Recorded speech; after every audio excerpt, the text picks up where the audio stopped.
급발진인가 운전 미숙인가? 자, 송 기자, 이 부산에서 일어난 교통사고 얘기 좀 정리해 주시죠. 네, 부산에서 80대 여성이 모는 차가 중앙분리대를 들이받는 사고가 있었습니다. 지금 영상이 나오고 있는데요. 지금 들이받으려고 네, 중앙분리대를 들이받은 후에 들이받았습니다. 계속 들이받고 반대편으로 넘어갔고요. 승용차 한 대 그리고 마을버스까지 들이받은 후에 저렇게 멈춰 섰습니다.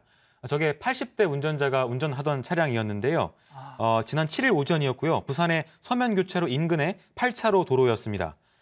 승용차와 마을버스와 부딪힌 후에 멈췄는데 이걸로 총 9명이 다쳤습니다. 하지만 다행히 큰 인명사고는 나지 않았다고 합니다. 일단 사망자가 없어서 정말 그나마 천만다행인데 자, 변호사님, 네. 어쩌다 저런 일이 벌어진 겁니까? 일단 저런 일이 발생하면 둘 중에 하나죠. 차량 결함 아니면 운전 미숙. 그죠?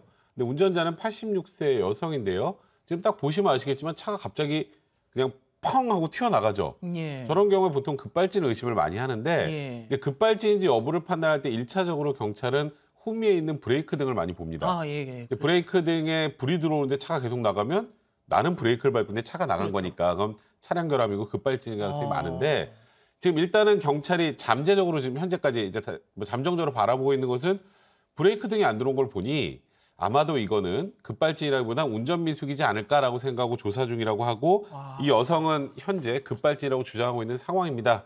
그런데 이제 많은 누리꾼들은 아무래도 연세가 86세 정도 되다 보면 순발력이나 이런 상황 판단력 같은 게 조금은 위기 상황의 대처력이 떨어질 수도 있기 때문에 운전을 최대한 안 하시고 대중교통 이용하시는 게 좋지 않겠느냐. 그러니까 고령 운전자들이 운전을 하는 것에 대해서 다소 우려를 표하는 그런 댓글들이 많이 있는 상황입니다. 예. 운전자 여섯 할머니는 또 달리 또 주장을 하고 계시잖아요, 그죠, 승 의원님? 네네. 기본적으로 이게 어떻게 들여다봐야 되는가 하면 아까 혹시 그 영상 다시 한번 볼 수 있을까요? 아까 다시 교통사고 보여주시죠.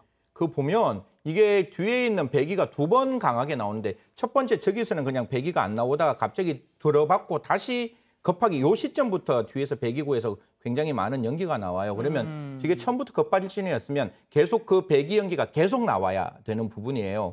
그러다 보니까 저는 잘 모르겠고 아직 우리가 살펴봐야 되지만 첫 번째 부딪히고 난 다음에 굉장히 당황했던 모습이 보이지 않았을까라는 생각이고 경찰에서도 뒤에 브레이크 등이 안 나오고 있기 때문에 처음부터 급발진이었으면 끊임없이 배기구가 계속 나왔어야 되는데 첫 번째는 나오지 않은 상태, 두 번째 부딪히고 난 다음 중앙선을 넘을 때 배기구가 나오는 모습들이 보여서 저런 부분뿐만 아니라 안에 있는 뭐 저 블랙박스도 있겠죠. 그 할머니께서 어떤 말씀을 하시는지 알 수가 있을 거잖아요. 그리고 지금 있는 자동차는 다 전자 제어 장치가 있으니까 그런 걸 종합적으로 확인하면 할머니의 말씀이 어떤 건지 맞는지 틀린지 알 수 있다. 그런 말씀 드리겠습니다. 팀장님은 좀 어떻게 보셨습니까? 그렇습니다. 급발진이라는 것도 사실은 차량 결함인데요. 급발진 했을 때 브레이크를 좀 빨리 밟았으면 싶은데 좀 브레이크를 밟다 보면은 스키드 마크가 나오지 않습니까? 그걸 확인해야 되고 지금 시청자분께서 약간 유의하실 건 뭐냐면 그 배기가스를 좀 문제를 자세히 봐야 되는데 배기가스가 회색이나 푸른색이 섞여 있다. 만약에 이게 가스가요.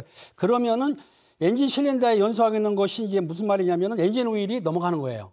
그렇기 때문에 그런 회색이나 푸른색이 나오고 또 검정색이 많이 나온다. 그럴 경우에는 그 연소가 불안전하다는 겁니다. 불안전하고 센스의 오류가 있기 때문에 그렇다. 이거는 경우에도 유의해서 보셔야 되고 또 이제 정상적으로 보이지만 회색이 많이 나온다.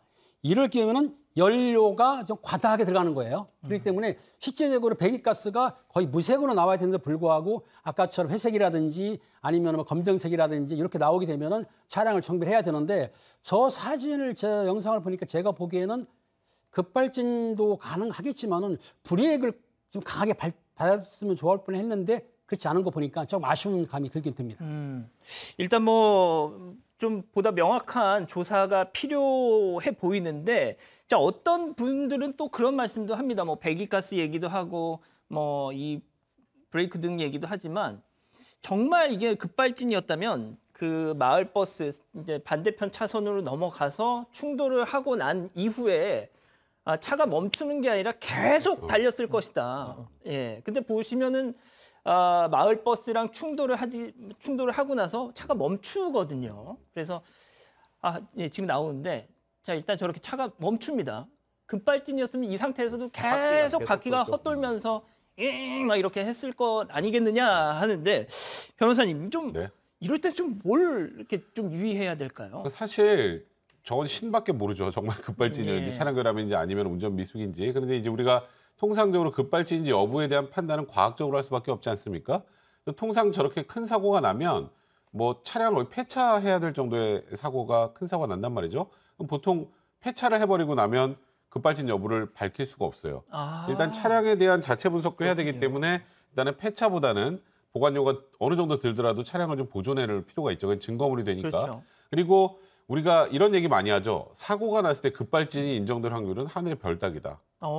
그래서 사고가 나면 억울해도 그냥 내가 다 뒤집어서야 된다 이런 분들도 있었어요. 예. 분명 이건 급발진인데, 근데 지금 2019년에 좀 의미가 있는 판결이 나왔는데요. 예. 거의 비슷합니다. 뭐 브레이크 등은 들어오지 않았고, 그리고 국가수에서 차량 감정을 했는데 차량에 문제는 없다라고 이제 결론이 났는데, 그 당시 운전자에게 사망 사고였음에도 무죄 판결이 한번 난 적이 있었어요. 근데 그때는 이제 요즘에 이제 블랙박스는 내부에 말하는 것도 다 들리잖아요, 그죠?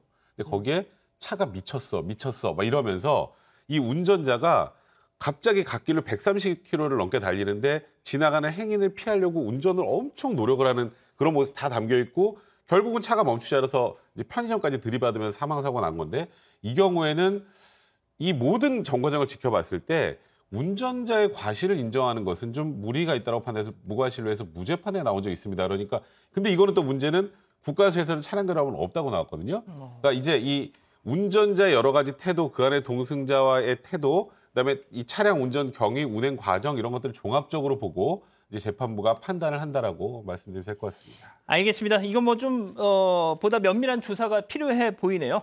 자, 오늘 사건 이렇게 마무리하고요.